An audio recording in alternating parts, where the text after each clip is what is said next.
और इस वक्त की बड़ी खबर, विधानसभा सीटों पर हुए उपचुनाव के निर्णायक रुझान सामने आने लगे हैं। बिहार की बांकीपुर सीट पर प्रशांत किशोर निर्णायक बढ़त बना चुके हैं। वहीं मध्य प्रदेश की दतिया सीट पर एक बार फिर कांग्रेस को जीत मिली है और गुजरात की मांजलपुर सीट बीजेपी ने जीत ली। तो 3 राज्य 3 सीटें, परिणाम आपको बता रहे हैं। बांकीपुर में जीत की ओर है प्रशांत किशोर, दतिया सीट पर कांग्रेस की जीत हुई है।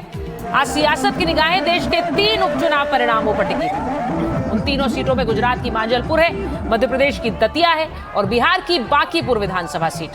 गुजरात में बीजेपी का वर्चस्व बरकरार है, जबकि दतिया में कांग्रेस के घनश्याम सिंह ने जीत हासिल कर ली है।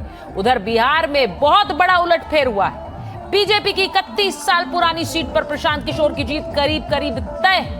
कुछ ही देर में बांकीपुर सीट के नतीजे भी आ जाएंगे, लेकिन वोटों का अंतर बता रहा है कि प्रशांत किशोर की जीत तय है। वहां सेलिब्रेशन शुरू हो गया है, जिसकी तस्वीरें आपको दिखा रहे हैं।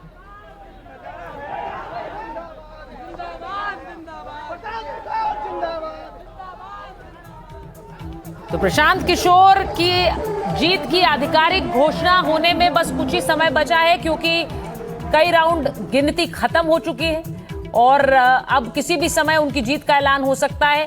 वहीं दतिया की सीट, नरोत्तम मिश्रा इस सीट से लड़ना चाहते थे, उन्हें टिकट नहीं मिला। उसके बाद बीजेपी इस सीट को हार गई है। बीजेपी के बाद अब कांग्रेस के पास ये सीट गई है। वहीं दतिया सीट पर कांग्रेस की जीत, वहीं गुजरात में बीजेपी वापस जीती है। तो बड़ी खबर आपको बताऊं, बांकीपुर विधानसभा से बड़ी खबर है, प्रशांत किशोर की जीत लगभग तय है। सिर्फ 3 राउंड की गिनती बाकी है। 28 राउंड की गिनती पूरी हुई है। पीके 19,419 वोटों से आगे चल रहे हैं। बीजेपी के नीरज कुमार हार की ओर। नितिन नवीन की सीट पर यह उपचुनाव हुआ था। ये प्रशांत किशोर इस वक्त हमारे साथ है और सम्राट चौधरी का नेतृत्व बिहार को स्वीकार्य नहीं है। ये प्रशांत किशोर इस वक्त हमारे साथ है और सम्राट चौधरी का नेतृत्व बिहार को स्वीकार्य नहीं है। भाजपा के केंद्रीय नेतृत्व को ये संदेश देने का एक प्रयास है बिहार की जनता के द्वारा कि बिहार में किसी अच्छे व्यक्ति को मुख्यमंत्री बनाइए। आपको जनता ने 202 विधायक जिताए हैं। किसी अपराधी, किसी गलत चाल चरित्र चेहरा वाले व्यक्ति को बिहार का नेतृत्व मत दीजिए।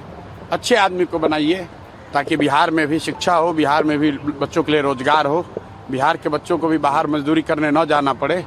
ये संदेश बांकीपुर के लोगों ने दिया है। बाकी विधायक जीतना हारना ये तो राजनीति है, चलता रहता है। जिन लोगों ने मत दिया उनका धन्यवाद कर रहे हैं। जिन्होंने मत नहीं दिया है उनको यही कहेंगे कि आपसे आपका विश्वास जीतने के लिए और मेहनत और प्रयास करेंगे।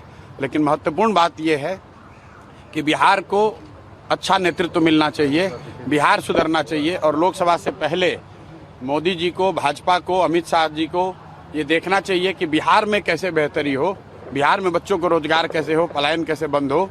एकमात्र यही उद्देश्य है।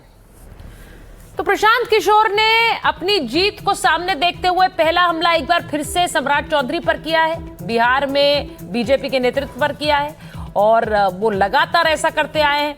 अब इस सीट से उनकी जीत के मायने ज्यादा हैं। मैं आपको बता दूं कि बड़ी खबर कि मीसा भारती ने बांकीपुर की सीट पर वोटिंग को लेकर बड़ा बयान दिया है। मीसा भारती क्या कह रही हैं? मीसा भारती ने सीधे सीधे प्रशांत किशोर को बीजेपी से जोड़ दिया है। बांकीपुर पर मीसा भारती का बड़ा बयान आया, उन्होंने कहा ये तो बीजेपी के ही एजेंट हैं। तो बड़ी खबर आपको बता रही हूं, पीके ही बीजेपी के असली उम्मीदवार हैं।